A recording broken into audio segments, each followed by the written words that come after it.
Welcome, everyone. So great to be here with everyone today on this Friday. Oh, we have such a special program set up for you guys, and really excited to be here with everyone. So welcome to our webinar. We're thrilled to have you on this to talk about this most important topic, and we're calling this Hot Flashes, Big Decisions, Leading Your Well-Being Through Menopause and Beyond. I'm getting hot just feeling it. So we have a really great program set up today. I'm Sherry Goodwin. For those of you guys who don't know me, I'll be facilitating our conversation today with our esteemed panel here. Some wonderful people I'll introduce in a second. I'm an executive coach and a strategist, a speaker and an author, and a passionate horse lover. And I've been working in the work world for over 30 years. So definitely around the whole menopause, post-menopause journey. Um, and for the past 15 years, I've been working with women leaders, well, leaders of all sorts, but primarily women leaders as they navigate big changes. So they've been moving from one position to another position. Some have founded new companies or made an absolute pivot, like to some totally new career and reinvented. And then others are leading their teams and themselves through organizational changes as they scale or sell businesses or get acquired or whatever's going on. Lots of stuff happening here. And all of us, many of us, are going through the change at the same time. So it can be a little hairy and tumultuous. And as you guys know, if you're in any part of this, there's all kinds of physical issues that may come up. There's emotional things. You may feel a lot of tumult and feel a little bit out of control or feel very out of control. I felt very out of control many times, and mostly at the most inopportune moments during big presentations or something like, oh my gosh, what's happening? So I'm so happy today to bring you guys these wonderful team of medical experts, professionals. And what happened was I was having a conversation with Dr. Suda, and I'll introduce everybody in a moment. And I was really fascinated by her work. And I thought, oh, I wonder if she'd be willing to talk more about that. And we kind of open it up to everybody else. And I thought, oh, wait, I know more people who are really great experts in their fields who are fabulous medical professionals with so many years of experience. My dear friend Linda Lang, Dr. Linda Lang, and Dr. Catherine Wyckoff, and they all said yes. So this is the result, and we're excited to be here with you today. So what we're going to do is we will have a recording. So if you're wanting to take notes or anything, that's great. But if you feel like you're missing something, don't worry, because you'll have the recording. Also, feel free to ask questions in chat. I have chat over here, so you may see the side of my head at points where I'm going over here, nice little profile view. And I'll try to keep up with the chat as we're going, but we'll also have an open Q&A at the end where you guys can come offline, unmute, and ask whatever you want to our panel. Does that sound good? Mhm. Okay, cool. So what we're going to do, and actually, if you guys can go ahead and all self-mute yourselves, not the panel so much, but anybody else in the participants, just so we can keep the background noise down, that'd be great. And thank you for that. What we're going to do today is three main areas. We're going to talk about owning your own well-being. So getting the information and insights you need to be able to feel really confident when you talk to your medical practitioners and also for yourself.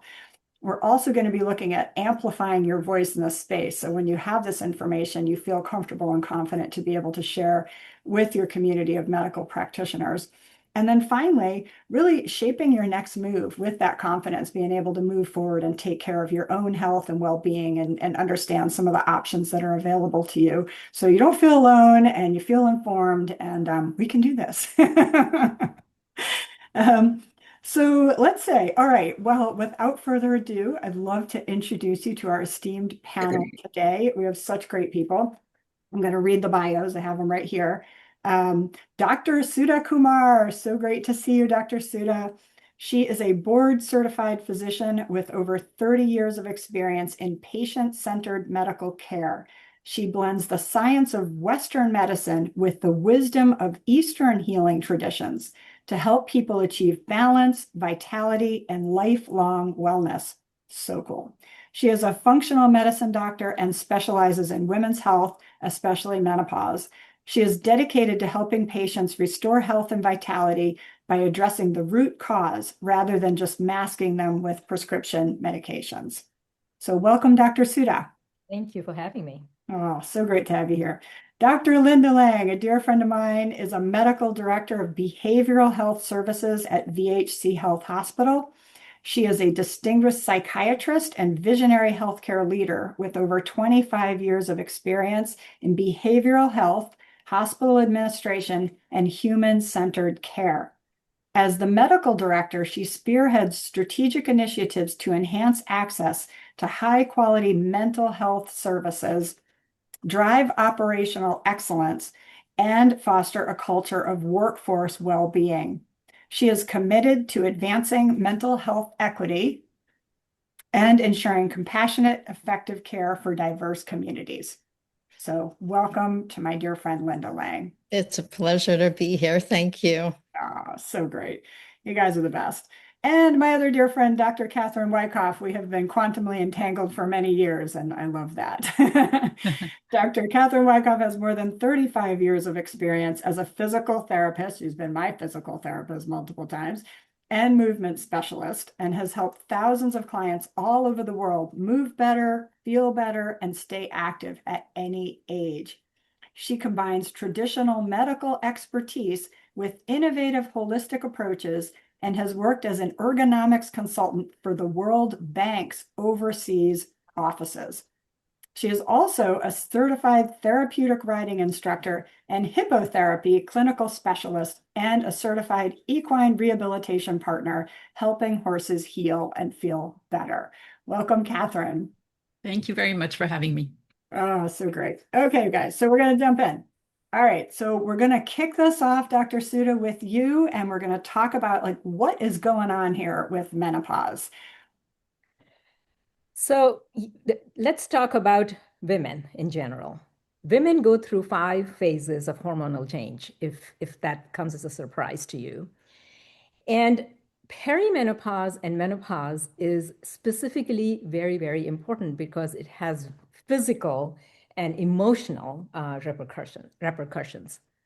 One of the big, so when we talk about science, let's talk from brain all the way down to the gut. In the brain, one of the things that surprised me when I was doing my work was brain and gut have the second highest dense estrogen receptors after breast and ovaries. So what does that mean? That once you stop producing estrogen from ovaries, or they're dwindling as we do in perimenopause, it can affect your brain and gut health adversely. So estrogen is a major neuromodulator for women. Women thrive on estrogen. And the reason why it does that is it's a neuromodulator for serotonin, which affects your mood. It affects your dopamine, which is a feel-good and a rewarding hormone. And then there is this norepinephrine that it produces with focus and concentration. And last but not the least, it also modulates your GABA receptors, which helps you calm down. So can you imagine if you had no estrogen feeding these receptors, what would happen? We see really high rates of depression, mood instability, and anxiety in perimenopause and menopausal years. The second thing that happens is because the estrogen it's also a very sort of a calming hormone in a way that you can make decisions better. If you don't have enough estrogen, what does it do? It creates a chronic stress. Now, some degree of stress is fine, but then you sort of have something called HPA dysregulation. So you have higher stress response. And that again leads to a variety of things causing inflammation and such. Let's talk about gut. If you don't have enough estrogen in the gut receptors, you end up having more gut inflammation. You end up having gut microbiome like dysbiosis. And all of that, and because 80% of your serotonin is produced in your gut, and so it ends up affecting your mood. So in a nutshell, if you don't have enough are a balance of estrogen, progesterone, and testosterone, you can be at a higher risk for major depressive disorders, insomnia, central weight gain, and brain fog. Yeah, thank you, Dr. Kumar. I think I've had all of that. Yeah, it's so important. This is interplay. You know, the body is so complex. I think as I get older and read more and more, I'm always so just constantly amazed at the interplay between all these different systems. And we're going to talk more about that. And so I'm curious about Dr. Linda Lang. If you can share a little bit about your thoughts on the mental health aspect of this, of menopause, perimenopause, the whole thing. You know, it is the most complex decade really that women's bodies go through, and estrogen drives everything. It truly drives mood, which makes it a little bit different from traditional classic depression because it truly is being driven by estrogen. Now, there are people who are at higher risk for depression, those women who might have premenstrual dysphoric disorder or women who have had postpartum depression seem to be at higher risk for true depression during perimenopause and menopause. But the symptoms also can be a little bit different, as Dr. Kumar mentioned. Sleep dysregulation. We really suffer when our sleep is dysregulated. Brain fog. If you've ever felt brain fog before, you know how strongly it affects your day-to-day activities, your ability to care for yourself, your family, to your job, make basic decisions. Um, a lot of anxiety, which is more prominent here in the perimenopause and menopause type of situation than it is. So anxiety in this situation is more prominent, while sadness is more prominent in the classic types of depression. So women present as being unable to tolerate stress and experience a lot of anxiety and a longer time to recover from stress, which is, frustrating for many. Anybody resonating with that? All you guys out there? Yeah, hello. It's like, I mean, this is it. Thank you, Dr. Linda. I mean, it's just amazing what happens in your brain, and you just can't think straight. And you're like, why is this taking so long? And why am I getting so mad about this? And how come I can't, the people say, oh, just breathe and let it go. How do you do that? You're all stuck up on that. So we're going to talk about the how to, like, what can you do about this in a minute. We just want to give you a framework of kind of what's happening in your body. So Dr. Catherine, what's happening at the movement level, like for longevity? What's happening in your body with respect to movement? So all these changes that were described by Dr. Kumar and Dr. Lang have an effect on movement. If you think of what movement is composed of, you have your brain, you have your muscles, you have your bones, you have your ligaments. You also have your emotions because you have a different posture, whether you're happy or whether you're sad. And you also have the fascia, which is a big part that we don't always know about. So at the muscle level, when the estrogen level decreases, and as you go through menopause, even the receptors decrease. So your muscle starts to change. Your fibers become a little smaller and less strong. So that's at the bone level. And that's why you start to feel a little bit, you have less energy, you're a little bit weaker. That's what it is.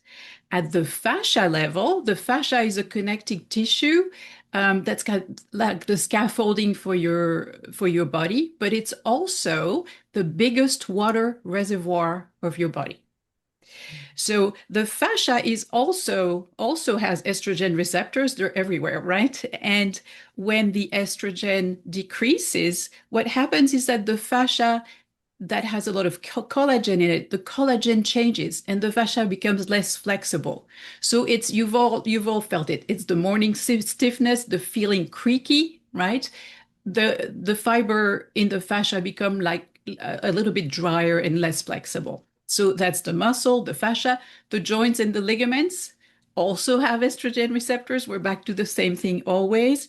And that results in a little bit of inflammation. So you start having the tendonitis, the joint The joint pain that goes, the typical one morning it's your left shoulder, the next day it's the right hip, and then it's the left knee. So you're thinking I'm going crazy, but it's not. And the estrogen is also crucial in the metabolism of your cartilage and the cartilage health. So it has an effect on your joints as well, right? For the bones, I think you're all familiar with the decrease in bone density that happens, right? And we'll talk about how to fix it later. And then just to clarify the effect of emotion, if you're anxious or if you're depressed, you're going to have a tendency to be a little bit curled forward, right? With then it's going to be you're going to start to have back pain.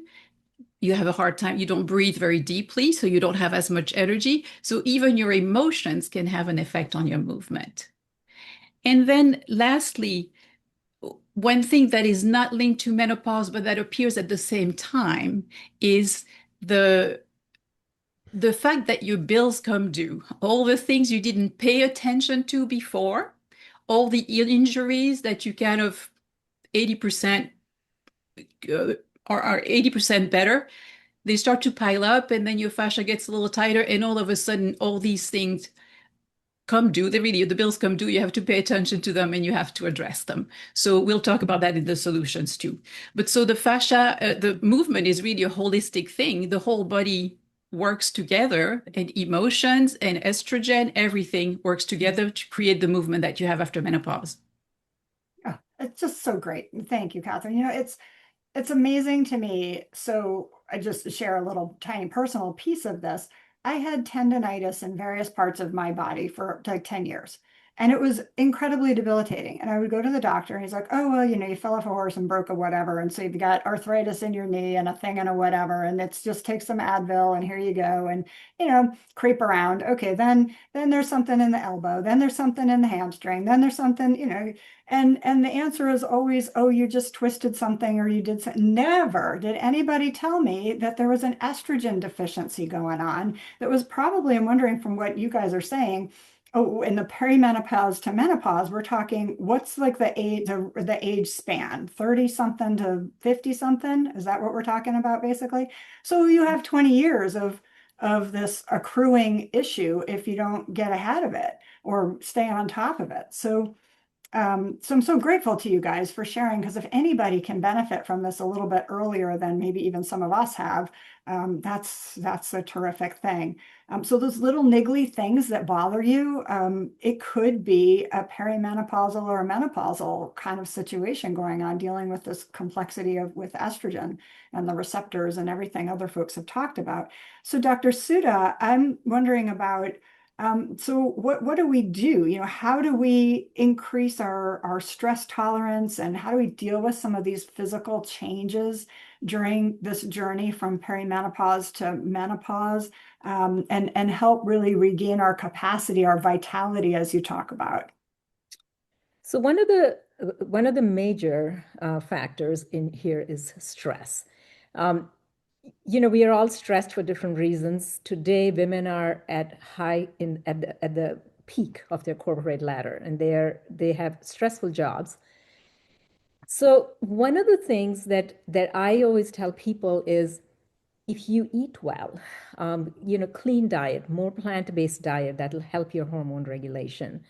Um, Put in more omega-3s in your diet, and drink a lot of water and move. Movement is a very, very big part, because as your collagen gets dehydrated, as Dr. Catherine talked about, if you don't move it, it's not going to get hydrated. Of course, we'll talk about hormone replacement therapy on the top of that to sort of help.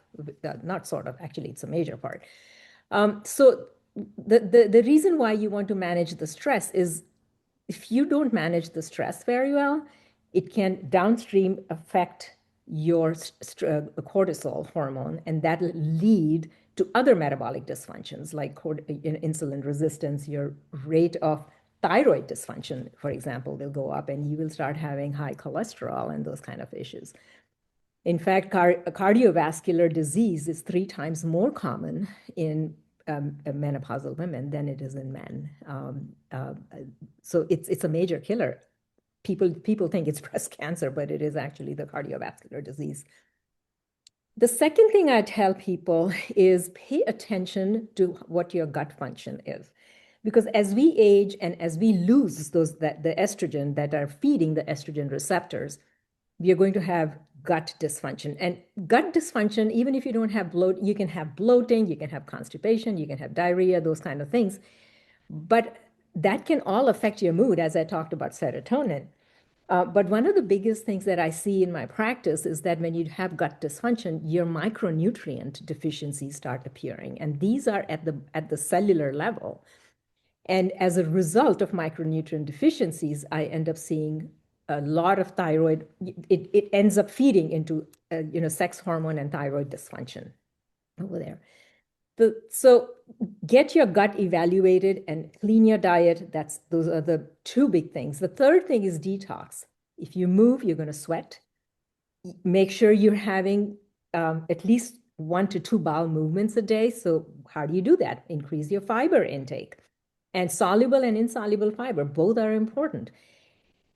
And you're predominantly a plant-based diet, like I said before, and incorporate omega-3s, flax seeds, chia seeds, maybe cold fatty fish, which is, of course, a wild caught. So things like that that'll help detox your liver and get some good quality B vitamins, which are also helpful in detoxing. And the last one that I want to touch on, which I did not do, and I hurt myself quite a bit, is your activity level. Because when you're running marathons at 25 and you run marathons at 45, it's a very different ball game, because now your tissues are very different. Your sex hormones and your stress hormones are at a very different level. So when you get an evaluation done with your hormones and the rest of the nutrient deficiencies, that should be able to guide you and say, you know what, this is not the time to do these intense stuff. Maybe you need to modify. Maybe you need to modify until things get into balance. And then that'll help you recover or do optimal stuff. And last but not the least, in your lifestyle is your sleep. Do not underestimate the power of sleep and how it can, it helps you with your recovery. I mean, it helps you with the recovery at the cellular level. And there is enough data out there that women who get less than 5 or 6 hours of sleep are at a higher risk for mortality, all-cause mortality downstream. And of course, that also potentiates your stress hormone response, the stress hormones response, the cortisol and stuff like that. So everything kind of goes south. So try to get 6 to 7 hours, at least 6 hours of good quality sleep by doing some sleep hygiene and those kind of things. And there are, of course, herbs that can also help you with that. And of course, the micronutrient deficiencies are big.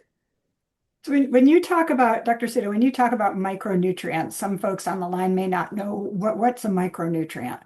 So when we talk about nutrients, there are macro and the micros. The macros, as you all know, are protein, carbohydrate, and fat. The micronutrients are there. It was not, nutrition was not part of our education. It was very small in med school. But as I delved a little bit more into this whole subject, micronutrients can be minerals, they can be vitamins, and they can be certain herbal items that can potentiate the effect of the micronutrients in there. So we're talking about calcium, vitamin D, magnesium, zinc, selenium, copper. I mean, these are smaller trace elements, if you will, not the minerals, but when we talk about selenium, copper, and those kind of things, they are at the very, very trace levels. And there are now tests that can test your body to say, this is what you're deficient in, and this is the reason why you may be having these kind of symptoms. Thank you. Thank you for that. Appreciate that. So speaking about sleep and mood and cognitive health, Dr. Linda, what are your thoughts on, like, how do we do this? How do we protect sleep, and how do we better protect our mental health during this journey? Well, sleep is non-negotiable, as Dr. Kumar spoke about. It really is a key driver in our overall health and our mental health.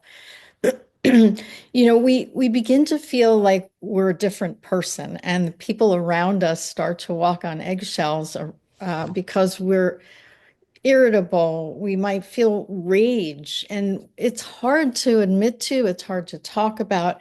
So, I mean, first and foremost, I would say talk to the people that you live with about what you're going through and be open about the symptoms, because what I see when I'm, in the hospital environment, for example, and women come in during perimenopause and many menopause with symptoms, most people don't ask about perimenopause and menopause. They go straight to a diagnosis of depression or anxiety or some type of mood disorder. If it is perimenopause and menopause, the treatment may be estrogen related. Estrogen may be driving the symptoms. We may not need to treat as a major depressive disorder. Major depressive disorder is the extreme, but a lot of people can be treated looking at estrogen as the driver, while at the same time focusing, as Dr. Kumar said, on sleep, nutrition, and activity. Those are really the pillars: sleep, good nutrition, and movement. And that is really, why we're here today, to stress how important those things are and how much control you really have over those three elements. That's so great. And I'm wondering about, some people say, well, I don't need much sleep. I sleep 3 hours a night and I'm fine. Well, is that how much sleep do people really need? And is that really true? They just think they're fine and they have no self-awareness on their impact on other people. You absolutely need 8 hours of sleep. It is, it has been studied. There's literature to show that 8 hours is about, the average. There are people that can get away with 7. There are people that need 9, but that's about what is recommended. And you want to make sure that you're asleep between the hours of 10 p.m. and 2 p.m. is when the best sleep, so starting at around 10 p.m., going to sleep is healthier than waiting until 2 a.m. when you've kind of lost that window of opportunity. And do you advise folks for sleep to, I guess there's a physical thing, you can put a mask on, or what about drugs like Ambien or some sleep aid? How do you feel about that? I'm not a big fan of the sleep medications. They're the over-the-counter medicines and prescribed medicines. I don't really like prescribing them. There is something called cognitive behavioral therapy I, which CBTI, which is cognitive behavioral therapy specifically for insomnia.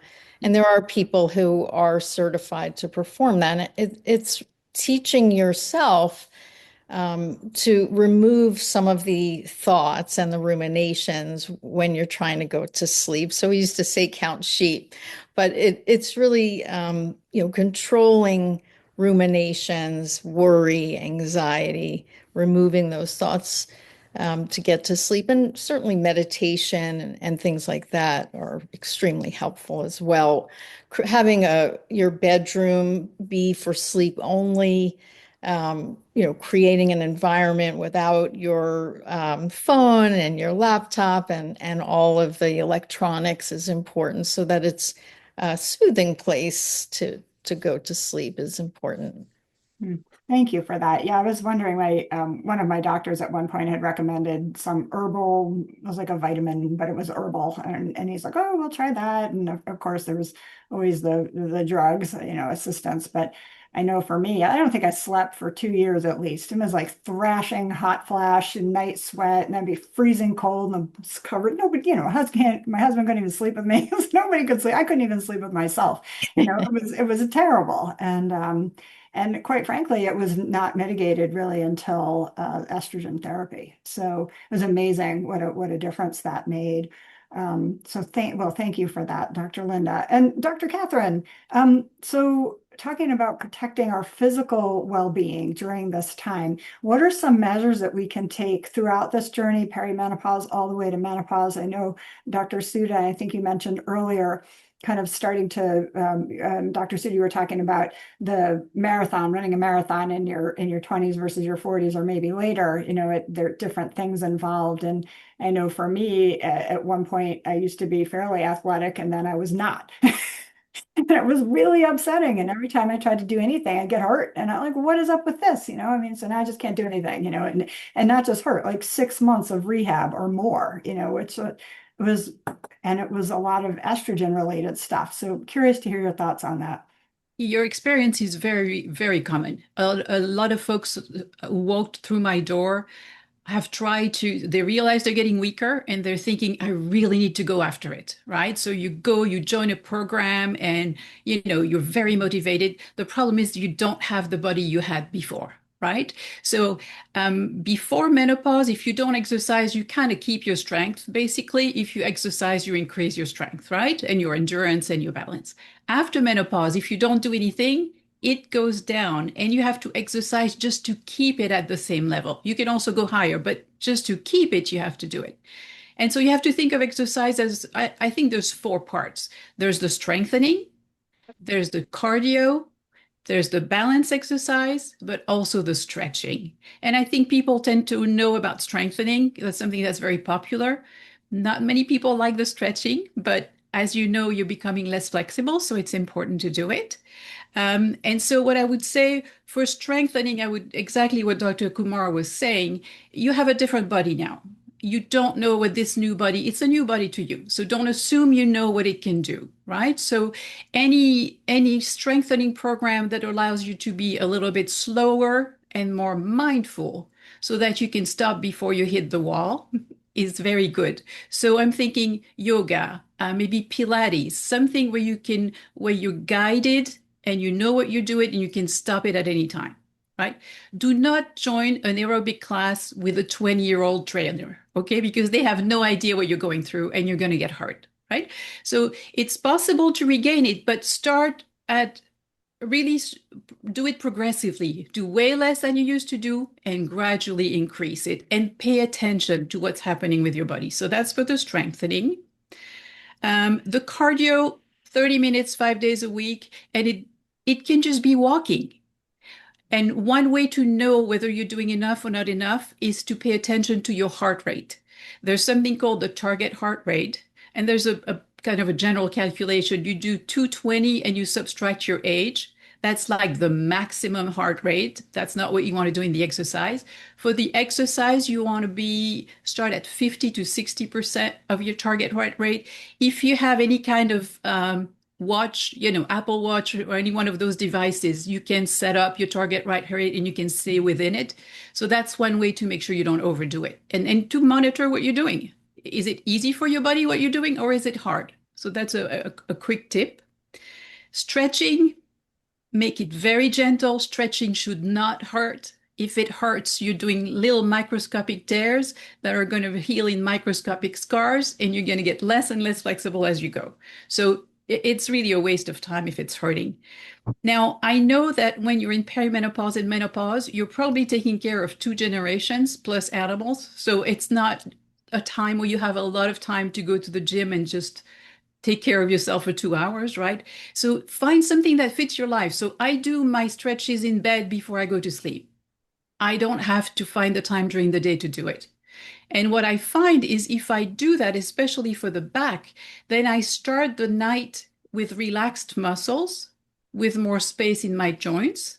And so my sleep is even more effective, right? Because if you go to bed with tight muscles, it's harder to fall asleep too, right? And then I think for balance, again, you don't need to do anything crazy, or balance has to do with timing. The reason why your body doesn't fall is because right away the muscles do what they need to do. As you age, you slow down a little bit. So do a lot of different variations. You could do balance pads. Yoga is great for balance too, right? Tai Chi, all these things that are slow, but that really retrain your brain and to coordinate your movement well. And then make sure that your environment supports you. right? So if you're in an environment that's hard for you, if your office is not set up well, if your car seat is not set up well, if your steering wheel is a little bit too high, or the headrest brings your head forward, all this is going to make you feel older, right? So just start paying attention to your environment, which brings me to the awareness. You really have to become aware of what you're doing. As you get older, you cannot be I was going to say stupid, but that's not very nice. But you really have to pay attention to what you're doing. You have to be a little wiser in what you're doing. And if you do that, you can really keep on doing whatever you want for as long as you want to. You just have to modify and become a little wiser about it, basically. Very good advice. I'm hearing this kind of underlying sentiment of patience, being patient with yourself. And And just in my experience, also estrogen therapy makes a big difference. It kind of helps you jump ahead. If you have the option of doing it, which is always the big issue, right? You really need to work with a doctor like Dr. Kumar who can really figure out what the root cause of your issue is, right? But that's definitely something that makes a difference and makes it easier to exercise if that's what you need. Thank you. Thank you, Dr. Catherine. Yeah, so let me just pause for a second. If anybody has, it's great to see all of you guys out there listening. If you have any questions, go ahead and type them into the chat and we can take a look at some of that.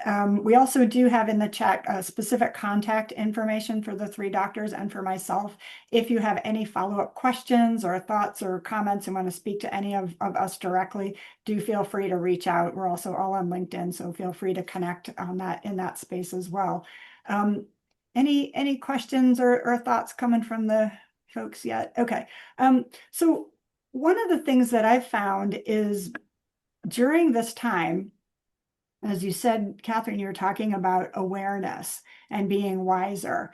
And it's been my experience working with so many different women that this also is a time of kind of this self-reflection of what am I doing and why am I doing this? And so I see a lot of people, mostly around menopause, maybe a little bit before 40s and 50s, who are really reevaluating what they're doing with their lives. And I have to think that this is all kind of part of almost like a system reset.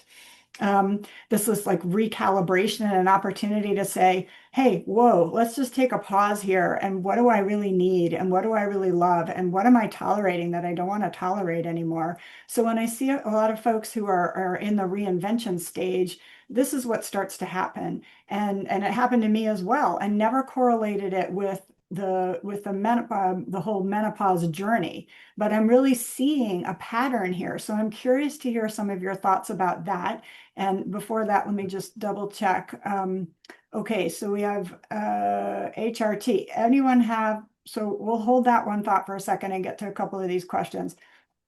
Okay, so in the chat, we have a couple of comments here. If anybody has experience with HRT, hormone replacement therapy, when there's a breast cancer history, and then another question around, can I be too old for estrogen therapy? And these look like they're all for you, Dr. Kumar. And you're curious about so get on deck here. I'm curious about hot flashes and the gut connection. My first indication that a hot flash is going to occur is extreme hunger or nausea. Wow, fascinating. Okay, so let's hold the thought on reinvention. So we're going to come back and talk about that kind of lifestyle transition and career thing. But Dr. Kumar, what are your thoughts on these three questions? Okay, let's get on with the cancer part of it. WHI study did complete disservice in 2002 when it came out and said it causes breast cancer. And later on, when they reevaluated the study, it was clear the interpretation was wrong. And it was clear that actually estrogen is protective for breast cancer. And in fact, there are enough studies that are out there where they talk about estrogen therapy in women who've had breast cancer, and their all-cause mortality actually went down eventually. Secondly, they were at, if their cancer even returned, it was the less invasive variety, okay? So having a history of breast cancer does not rule you out for HRT. You will need to be evaluated on an individual basis because there are some criteria you have to be out. There has to be a certain duration that should have passed before we even think about HRT and what your symptoms are, what your goals are, and so much. So it's not a no, is what I'm trying to say. Because if you think about it, if estrogen was to cause cancer, 100% of the women should have it, right? We all have estrogen. And that does not happen. It's only it's a percentage of women that get it. And why do they get it? Because their guts are not working very well. They're not detoxing very well. There is inflammation going on. So there are many other reasons why they are at a higher risk for cancer. And I'm going to leave genetics aside because that's a very small part of it. So that's the breast cancer history. Second question is, the person said, am I too old for HRT? I would rephrase it and say, am I too young or too old for HRT? And in fact, I'm getting more and more women in perimenopausal years because they go to their doctor and they are told, oh, you're fine, you're going through perimenopause, you are not a candidate for hormone replacement therapy. Now, they may not be, so when we talk about hormone, I just want to make another clarification. When we talk about hormone replacement therapy, we don't only talk about estrogen. Estrogen is only one part of it. There is progesterone and there is testosterone, all the three. And when you are young and cycling, those three hormones are in a happy balance. And the reason why you have symptoms is because they are out of whack. You could be estrogen dominant, you can have progesterone deficiency, and you can have testosterone deficiency. So you're never too old for hormone evaluation, even if you're having symptoms. So even I have a client in my practice who's 37-year-old and was having symptoms, and her doctor completely discarded her and told her she needs to be on anti-anxiety medications. And she said, I'm not going on anti-anxiety medications. Did her evaluation, and she was progesterone deficient. So my point is that you're never too young and never too old. Each case needs to be individualized and evaluated and treated appropriately. You may or may not need all three hormones. It all depends on where you are in what stage of your life. Hot flashes and gut connection. So the reason, if I'm just going to go back to the physiology of hot flashes, the reason why hot flashes happen, think about it this way. Estrogen is, it actually is very important for the vascular tone in the brain, right? When you don't have enough estrogen, there is no vascular tone, and suddenly you start having all this vasodilation, and now your body responds that the body's response is, ooh, there is inflammation. And so what do? They release the histamine-like things, and then you start having these hot flashes. And then you cool down, and then you get all this covers up and stuff like that related to sweating, increasing heart rate, and those kind of things. So there is that instability. It's not the deficiency or too much of the estrogen. It's the waxing and waning of the levels of estrogen that causes these hot flashes. The gut connection. Remember, I was talking to you about the gut microbiome and the health of the gut. If you don't have a healthy gut, what's going to happen? You're going to have micronutrient deficiencies. Number one, you can have leaky gut, you can have inflammation, and all of these will act at the cellular level for them to really respond like there is chronic stress going on in your body. And so as a result, I actually, when I was doing this talk, I had something here saying that when your estrogen fluctuates, what does that happen? Cortisol spikes become exaggerated. Your sleep becomes fragmented. Anxiety increases. You can have worsened morning fatigue. You can be irritable and anxious all the time. You can have worse fatigue. And last but not the least is it disrupts the sleep function, and that feeds into chronic stress. So it's like a vicious cycle that you go through. So the point is that hot flashes, when you have not every woman will have a hot flash, and they'll say, oh, you know what? I don't have hot flashes. I'm done with menopause. That's not the end of it. The end of it is you're still at a high risk for getting you'd be at higher risk for cardiovascular disease, bone health, muscle health, and Alzheimer's disease. Women who have estrogen deficiency are 3 times more likely to get Alzheimer's disease. That's one of the three common reasons why women end up being in the nursing home.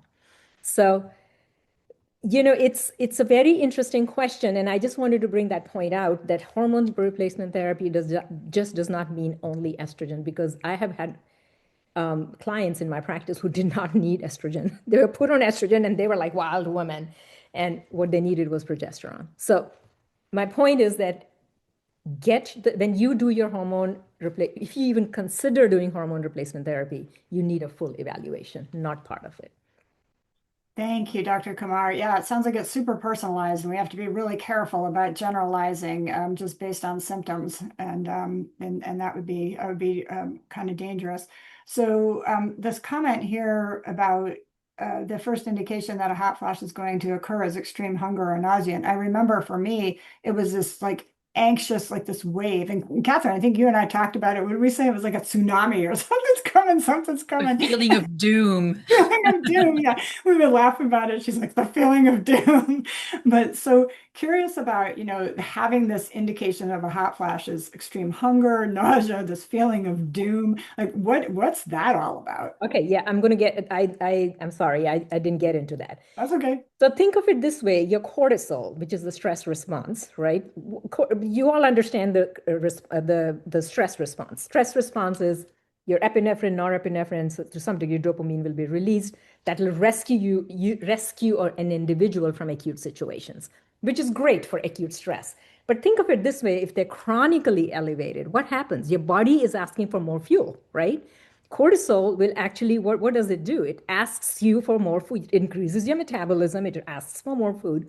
And in fact, there is enough data out there where they talk about these cortisol spikes that lead to subtle insulin resistance, and that can cause hypoglycemia, and that can physiologically also mimic a panic attack. So, a lot of women will wake up in the middle of the night getting this panic attack, and the doctors are putting them on anti-anxiety medications. That's not the answer. The answer is to fix their cortisol response. And again, there's an evaluation. They need good food. They need balanced gut. They need balanced micronutrient. In fact, I had a situation, and I'm going to not speak too much after this, but I had a woman who came to me. She was on a very high dose of estradiol patch.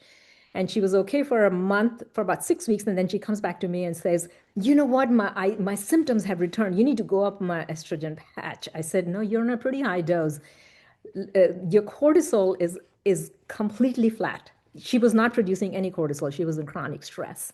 We put her on adrenal support, and then within 2 weeks, her symptoms were gone. And what I was telling her, if you went to the regular doctors, they would not be checking your stress response and this and that. And they would keep going up on her estradiol, and she would have more side effects from her estradiol. So hormone replacement therapy is an art. Not too much, not too little. It has to be just right for a person. Mm. So good. Oh my gosh, you guys, it was so funny when we were preparing for this call a couple weeks ago or so, we had this robust conversation. I was like, I just talk to these ladies all day long. There's so much information here. And so many stories. So then this other one is very, super important. What about sex? No libido, it hurts, feels like my body has checked that box and decided it's done. So Dr. Linda, you're nodding there. Is this something that you hear a lot about? Yes, very much so. Your body is changing, our libido is changing. And also we're not necessarily feeling particularly amorous while we're feeling irritable and not sleeping and, everything else is going on. So, I mean, it is such a complex time to go through. I think, Dr. Kumar can speak to the hormone replacement, which, depending on how it's administered, I know the intravaginal hormones can help with the dryness and tissues that cause pain. It's very real. And, I've talked to women who have gone to doctors and complained about vaginal dryness and when it hurts during sex, and they end up their husbands or their partners or whomever get frustrated, but it's very, very real and very painful. So it is important to address, the vaginal dryness as a result of hormones. It is not in your head. It's not your fault, and it's something that can be treated as well. So, I think, as Dr. Kumar said, really need to start with what's happening in the body with our hormones. So one Yeah, of the thank you things, for if that. I can add in here, I promise not to speak, but I am going to make one more point. When we talk about stress, the stress hormones, the common mother of chemicals for stress hormones and sex hormones is the same. It's the pregnenolone and the progesterone. From there arise your stress hormones and your sex hormones. If you're chronically stressed, they're going to use up this mother chemical and it'll bypass your sex hormones. And I see this low libido at the age of 37, and it's getting younger and younger because of this chronic stress women are going through. So these are the kind of women. So think of it this way: if you have low estrogen, but you have very high cortisol, what's going to happen? You're going to have worse hot flashes, you're going to have belly fat, you're going to have depression or anxiety, actually depression with your low estrogen. If you have low progesterone, but high stress hormones, you're going to have depression. You are going to not sleep very well, right? And then if you have low testosterone, let me just stop there for just a second. Women produce 10% more testosterone than estrogen throughout their lifespan. And testosterone is least addressed in women because people think it's only got to do with libido. Libido is only one part of it. And when you have lower testosterone combined with high stress hormones, you have decreased libido.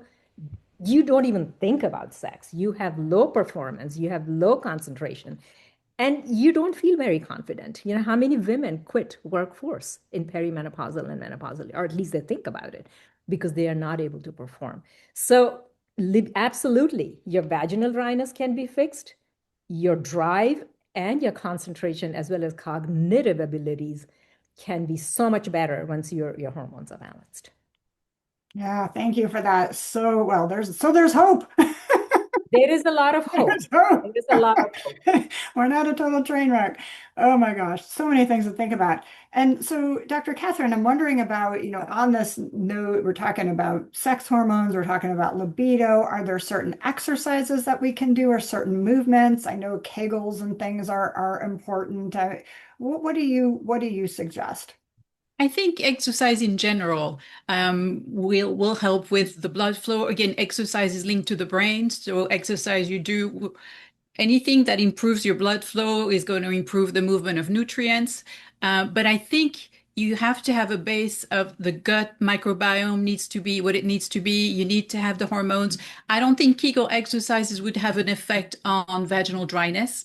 It might have a little bit, but it might also be cause of pain because it can be so dry that it's painful, right? Even to walk or to. So if that's the case, definitely go see your doctor and see. There's lots of options, right? From lubricant to vaginal estrogen cream, vaginal cream to systemic, right? If you do the whole hormone therapy, and again, it's not just estrogen, as Dr. Kumar said, it's more complex than that. That's why we don't have a quick, easy solution. You really need to take the time to go see somebody who's going to look it up, because everything has an effect on everything. So yes, exercise, moving better, eating better will help with that. But if your estrogen is very low because you're post-menopause, I don't think it could have an effect on your vaginal dryness. As far as I know, but Dr. Kumar, you can tell me what you think, but I don't believe that you can actually do something for that. So for vaginal dryness is a very, very common thing. And again, like I said, women thrive on estrogen, right? We are supposed to produce it naturally and have this good mucosal health. Now, all the muscle stiffness and joint stiffness are very obvious, but urogenital health is one of the other reasons it's a cause of morbidity in women. Incontinence, fecal as well as urinary incontinence. multiple or repeated urinary tract infections. In fact, there are women, the women will die more of urogenital sepsis in the nursing home, unfortunately.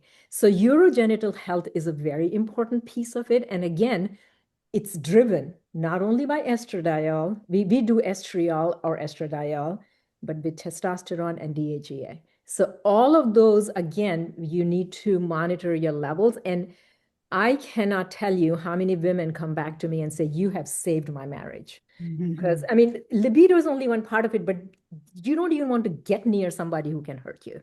So it's a very important thing. It's a very, unfortunately, it is not talked about as much, or if the OBGYNs will not bring it up. My doctor told me, you're too old for testosterone because do you care about libido? And I'm like, did you ask me whether I care about libido? You know, that's only part of the equation. I just wanted to run away from my home and not be back because I was like, everything is causing me pain. So the whole point is that it's not only the physical aspect or the effect that we're looking at the emotional, we're looking at the other big physical part of it, and it's all intertwined. Body is a very smart machine. It knows where to put things for you to, function properly and feel well. Thank you, Dr. Kumar and Dr. Catherine. Yeah, that's a lot, right? So I think the thing Catherine was talking about awareness earlier, and not just disregarding all these little things that are happening that are starting to bother you. This is kind of what I'm hearing over time. They're like, oh, it's that thing, it's this thing, it's this thing, and that just becomes so big. Being able to find a good health practitioner that can help you. I know Dr. Kumar is an amazing program, so individualized, and there's other practitioners out there as well, and kind of having a group of folks that can help you for a variety. I think this is kind of the age of, we curate our own news, we curate our own video and entertainment and everything. And it's like time to curate our own healthcare and make sure that we are getting the best healthcare that we can find, because I honestly, I think it's super important, especially as we learn more and more about this whole journey through perimenopause to menopause and beyond. So maybe go ahead, Catherine, go ahead. Yes, and I think that there is one thing to pay attention to. If you go to see a doctor or a physical therapist, if you don't feel heard, don't waste your time. What a good Just point. don't waste your time. The progress of whatever you came to see me or doctors to see depends on how better you feel. If you don't feel better with it, even if the numbers say this, or you have to be listened to, and the progress has to be based on your symptoms. And if you're not, it's very simple. I mean, very quickly. Within 5 minutes, you know whether your doctor is listening to you or not, right? It's pretty simple. Don't waste your time. Don't waste. They're really nice doctors there. Don't waste your time. And I have one more thing to say. Your health is your business. You are the best advocate for your health. And don't ever think your doctors have all the answers. Oh my gosh, so And huge. your symptoms matter. You don't Yep. have to be gaslit. I mean, if you're hurting, you're hurting. Yep. If you're sad, you're sad. That's it. Yeah, everybody's getting fired up now, man. I mean, if you're gaslit, you're lit. It's true. It's true. And you shouldn't take any of that in any aspect of your life for that part. And I mean, Mhm. honestly, we need to be heard. We need to be able to stand up and be heard, be in our power, take control of our health, take control of our lives, and live our best lives. We deserve it. No one else is in control of your life except you. So, and I'm talking to myself here too. So, this is where it's so important. It's an opportunity. We don't need to just roll over and with all these things that we have to go run into the drugstore for this whole list of prescriptions of things and be told you can't do this, you can't do that. Oh, you just need to be on. I've been told, oh, you just need to be on whatever the high level ibuprofen thing is, or whatever the rest of your life, and you need to be that. No, I didn't. I needed estrogen and some other help. And then they write you the thing, and there's all kind. You guys, I know, all of you guys have stories like that. So it's time for us to really say, okay, what am I tolerating? Why am I tolerating this? What if I didn't tolerate it? What if I put up some boundaries around this and just said, you know what, I'm going to look someplace else? And this goes for every area of your life. I'm just kind of get on my little high horse here because I've had horse trainers that tell me, oh, this is the way you need to do it. And if you don't do it, you're a loser or you can't do it that way. And that could apply to any kind of discipline, right? Don't go with that trainer. Don't go with that doctor. Don't go with that business or whatever it is anymore. It's time to take a stand and just say, no more. We're going to do this better. We're going to do it my way. Live and work by your own design on your own terms, with modifications, of course. So I'm going to step off my high horse here, but curious to hear. We have time. It's 2:30 here on the East Coast. We can open the line if you'd like. We can talk more about whatever you guys want. You can yeah, okay. So we have a comment here. A doctor I saw recently said that she and my other doctors are the GPS, but I am the driver. I thought this analogy was helpful. Absolutely. Love it. Yeah, you're in the driver's seat. Where do you want to go? Dare yourself to be healthy. I know we have even good stories around here about Dr. Kumar. Tell us a little bit about, I'll put you on the spot now. She's like, what? You're calling me out. Tell us about I'm curious about a little bit about your journey and some of the cool physical things you've done. Because I mean, you just kind of poo-pooed that. And I'm like, no, no, no, we need to hear more. So one of the things that I always I have learned through my journey is that if you're not getting answers for your symptom or your dysfunction relief, you need to look somewhere else. I started having higher hemoglobin A1C. My cholesterol, bad cholesterol was going up. I have no genetic history of heart disease. And my doctor said, oh, this happens with age, discarded me and said, I'll be on statins, shortly. So I decided this is not going to happen with me. So the thing is that if your list of medications is getting bigger, you're visiting more and more subspecialties, and you're very confused what's going on. Those are the three big reasons why I get a lot of clients. They're like very confused. What are we going to do? Hormones do not cause cancer. I'm convinced about it because when I went to the doctor, she said, you're too old for hormone therapy. 10 years ago, they did not even bring it up. So I would say once I started balancing my gut, I detoxed well. And then I started, the biggest game changer was hormone replacement therapy at the age of 66. And I can tell you in a year, my aches and pains are so much better. And I'm beginning to get back to the activities that I love doing. And I think that's the whole point of life, is to be able to do what you really love. So beautiful. And didn't you run a marathon at some point also? Oh, I did when I was stupid. And in my 40s, when I was going through perimenopause, thinking, oh, I have all this belly fat, I need to get it off. So I ran like 4 or 5 marathons, but hurt myself again. Injuries got worse. My ankle pain was worse. My hip pain was worse.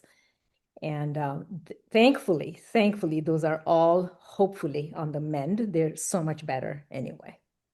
So good. So glad to hear it. Yeah, so inspiring.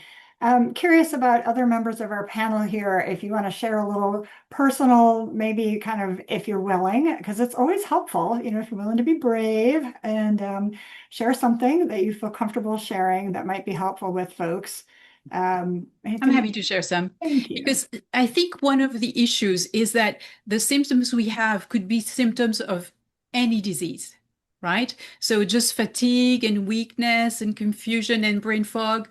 It could be so many things. In my case, I had some tick infection, co-infections that I had. It wasn't Lyme, but it was Babesia and other things that made me really weak, that gave me brain fog for a long time. Then I had COVID followed by long COVID because, of course, my immune system was already not working very well. So all those symptoms were very similar to hormone issues, right? So how do you then know which one is which and what to work for? So that's when I was lucky enough to work with somebody who does the same thing Dr. Kumar does, because she's a functional medicine doctor. So she would look at everything, including all my issues before. One of the issues with the tick-borne disease is that I had vasovagal fainting, right? My vagal nerve, which is the nerve that really links the gut to the brain, was not very happy with the idea of me having babesia in my gut. So it reacted as if it was an emergency alert. And so I fainted, right? So then I went to see that doctor to just determine, is it hormones? Because I've been menopause for 10 years. Is it the tick-borne issue? Is it the long COVID issue? Because the symptoms are all the same, right? And so finally, after working with functional medicine, recently I started the hormone replacement therapy, which I had tried it before with different doctors, but it wasn't quite explained to me what was going on. It was too much at once. I was put on too much estrogen at once, and that was really not pleasant for me. So I finally found somebody who could dial it down, who listened to my symptoms. The first thing she said is, I don't care about the numbers. You're going to tell me, of course, she cares about the numbers, right? But you're going to tell me whether you feel better or not, and we'll take it from there. And so it turns out that the last piece of the puzzle for me was that hormone replacement therapy that made a huge difference. Now I can sleep better, I can exercise when I wake up, because sleeping a long time has never been a problem for me, but waking up refreshed Mm. was not a possibility. So even when you sleep for long periods of time, if you don't, I guess if your body's not ready for the type of sleep you need, you wake up as tired as you did when you went back to sleep, right? So finally, the hormone was the piece that I needed to get rid of all these symptoms. But it can be a long journey, and all the symptoms are the same. You really need a doctor who will have more than one tool in their bag. You know what they say, right? When the only tool you have is a hammer, everything starts to look like a nail, right? So you really want somebody, a physical therapist, a psychiatrist, a functional medicine doctor who has tools in their bag and who can listen to you. That's been my experience. Yeah, thank you. Such good advice. Yeah, thank you for sharing your story, part of your story. And Dr. Linda, what comes up for you?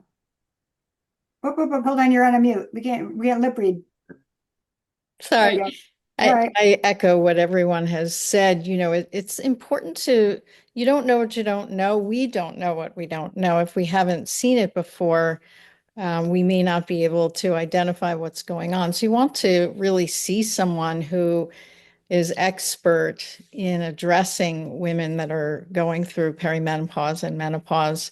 Um, I came through a time when the literature, doctors really follow evidence-based medicine, right? So the literature at that time said we can't give hormone replacement therapy because it causes cancer. And if you have cancer, breast cancer in particular, in your family, you can't take hormone replacement. So I was never given hormone replacement therapy. And now I've been told as well that I'm too old for Mhm. hormone replacement therapy. And it makes me wonder if I really am or not, and should I be reevaluated, because I now have to address things like osteoporosis, which is scary. That has a high mortality rate. If you fall and you have osteoporosis, you're likely to end up with a broken hip and in a nursing home and dead within 5 years, right? So it's very frightening. So I think, we want to go to someone who's knowledgeable and has seen many women going through perimenopause and menopause. We also want to make sure that there is evidence. Of course, we want to follow the evidence, but there's outside of the evidence, there may be things that work for women that have not been studied. And research has not been as robust in this area for women until recently. The old research, looked at men with cardiac illness. It didn't really separate and look at women with cardiac disease. It's very different when we study women versus when we study men. So we've been taught to use the research and the literature and the evidence to make our decisions. Sometimes it's not enough. And I think, thinking beyond that is really important. But I really appreciate the opportunity to learn from all of you as well. I'm learning too that you're never too old. It's so great, Linda. Thank you for that. And you know what, I'm hearing such optimism and positivity. And I say that because I know we've also talked about super scary stuff also, and it's debilitating. And if you're in it, it feels like there's no end. There is an end. There is relief. I promise you that. We can all promise you that. One of the things we didn't really touch upon is osteoporosis and bone health. And I think it's important that we touch on that a little bit today, if you guys are willing. Um, yeah, I I know for myself as well, I've had a couple of bone density tests, had several fractures over the years from a variety of different things. One massive injury when I was in my 30s, broke my femur in a couple of places, and you know, nobody even back then thought anything about bone health. I was never instructed on anything, even till recently, except for my second bone scan, which everyone was like, "Oh." Hand waving, which recently happened. So, you know, here I am 20 something years later with this whole span of time where there could have been something in place to help support the health of the bones. Um, so it's really important that we also know that there is hope on the osteoporosis or osteopenia, which is the precursor to osteoporosis, and even before that. And I think from what I've heard so far is many of those same measures apply, you know, good overall health and gut health, mental health, sleep, all of the things we've talked about. But one of the things that I think is super important is always customizing things for yourself to avoid injury. And I think what I'm kind of hearing from everybody here is the importance of the individualized treatment plan, whether it's, you know, prescription, not prescription, hormone, gut rebalancing, whatever that is, it's got to be customized for you. And the litmus test for that is how well you feel, right? So we have to be the arbiters of our own well-being in every way. So the big thing here with bone health is to do these weights, right? To do weights and to do kind of the exercises that stress the bone in a way that it's going to start building more bone. Except if you have issues with tendonitis or any of these other things, excuse me, that are in the healing process, you can do more damage. So I'm curious to hear, you guys mentioned a little bit earlier about kind of modifying and checking in, but let's talk a little bit more about maybe what specifically we can do for bone health. I know calcium, specific kinds of calcium that absorb properly, and exercises or anything else. And I know estrogen too is a treatment for bone health as well. So who would like to, I'll just throw it out there. Who wants to take that one? So I just want to add one thing about osteoporosis and osteopenia is all three hormones are important. It's just not only estrogen, but when they all are in balance, they work in harmony with each other for bone health. And then Dr. Catherine, you can talk a little bit more about resistance and the weight-bearing exercises. Yeah, when you contract a muscle, when you ask a muscle to contract, it releases a hormone that tells the bone also to get a little stronger. Because of course, if you had weak bones and really strong muscles, that wouldn't work, right? So again, the body works together. So exactly what you were saying, the trick is you want to challenge the bone a little bit, but you don't want to break it or overwhelm it, right? So I think a really big part, and I talked about it before, you really have to become more subtle and more aware of what's happening with you. So there's not going to be one program that you can join that's going to be the one that's for you. Whenever you do a program, whenever you start something, make sure that you use some resistance for your muscles. But again, you don't want to lift 10 times really fast. You want to do it slowly so that you can feel what you're doing and you can feel that your tendon is getting tired before you get to the inflammation, right? So there's a lot of, I am also a Feldenkrais practitioner, right? The Feldenkrais method is a method where you learn to be aware of the subtle things you do when you move. And I think there's more than one method that does that, but anything that includes the word mindful or awareness in it is going to help you to feel what is okay for you and what is not okay for you. When you do your cardio, you got the target heart rate. You have all those wearable devices these days that can help you. There's also one thing that's used very often that's called HRV, which is the heart rate variability, which is the difference in the heart rate between your inhale and your exhale. And it has been used as a way to gauge It's the only way we have to gauge how your autonomic nervous system is working, like the vagal nerve, for example, right? But it also helps you to decide how much exercise might be too much for you or not enough for you. So there's a lot of things you can use these days that can help you tailor it. And just nothing is going to be 100% what you need. So you really have to go, you can do this also. You're not going to be the same every day, especially with the hormones. So yesterday you did 10 repetitions of that movement of the biceps curl, for example, and you felt good after that. Today, after the third one, you don't feel so good. Listen to it. Your hormonal landscape that day might be completely different, or you ate something different. You're a different person every day. So really taking the time to pay attention to what you're doing and to listen to your body. So your doctor has to listen to your body, but you have to listen to your body. And if your body says it's too much, it's too much. Do not worry about not exercising for a week. People think, oh my God, if I don't exercise for a week, that's it, I'm gone. I have to start at zero again, right? No, you have to modulate. One day you'll be able to do more, the other day less.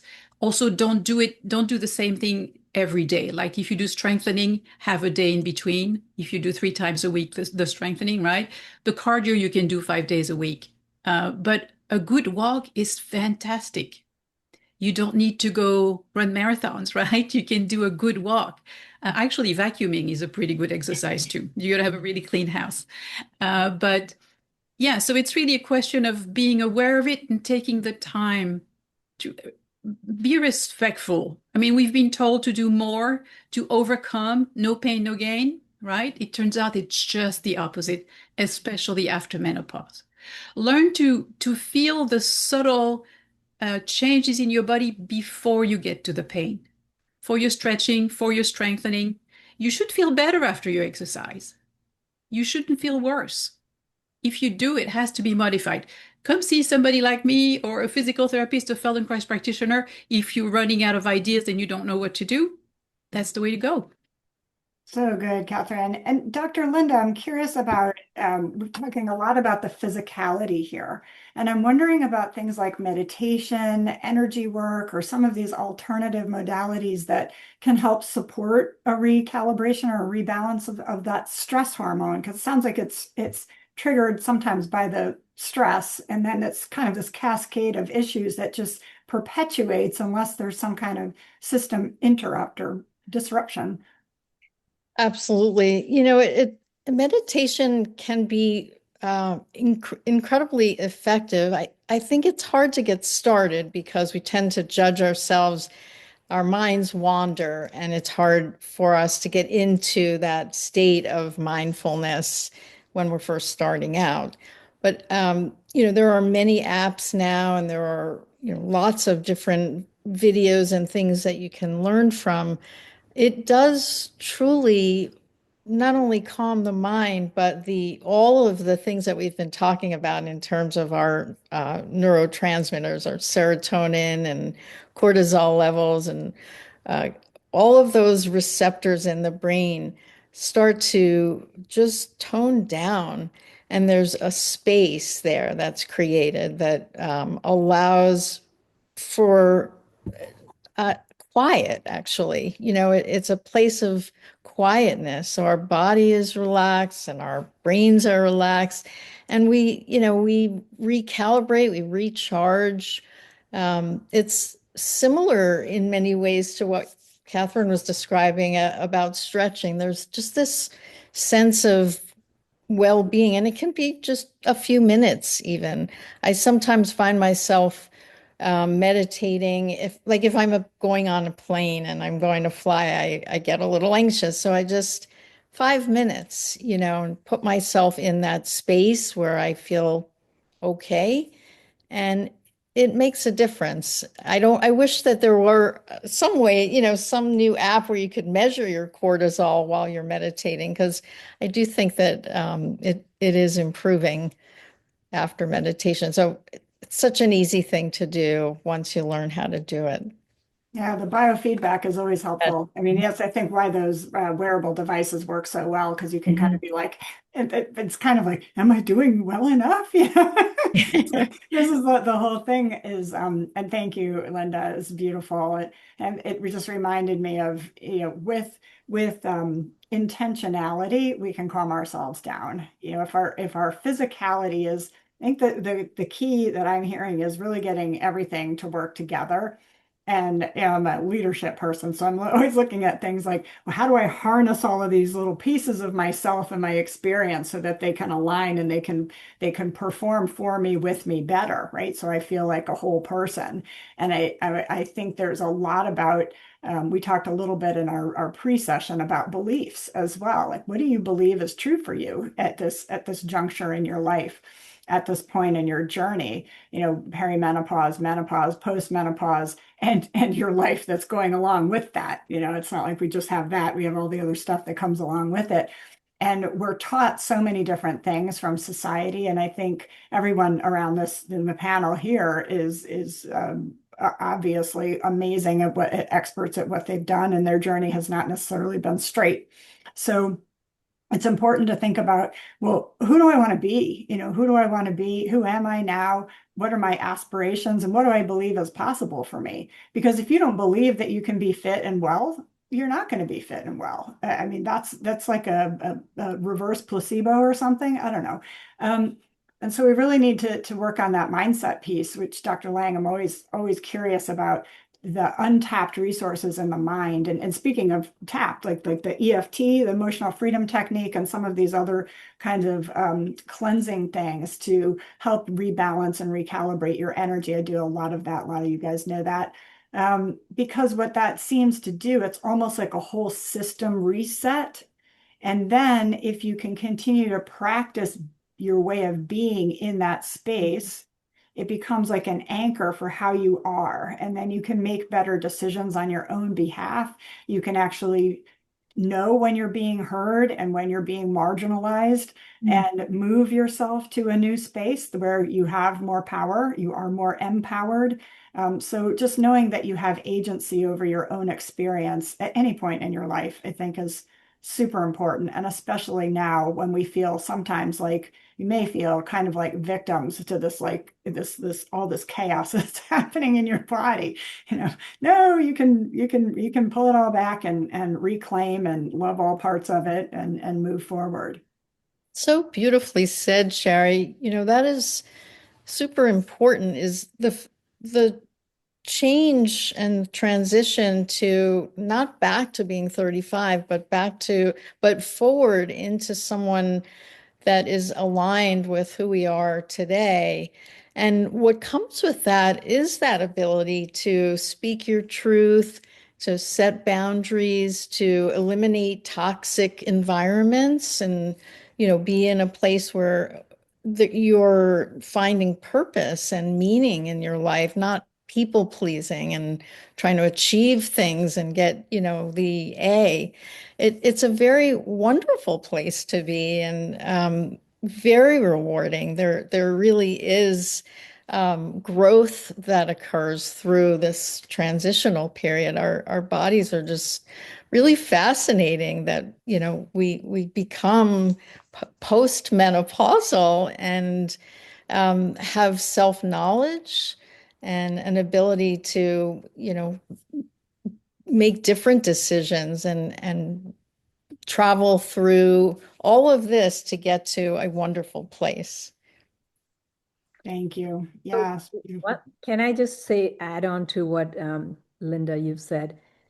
You know, uh, menopause is freedom. You don't have to deal with those monthly cycles and, stuff like that, and the emotional up and down. And why not? Why not live the life that you want to? Amen to that.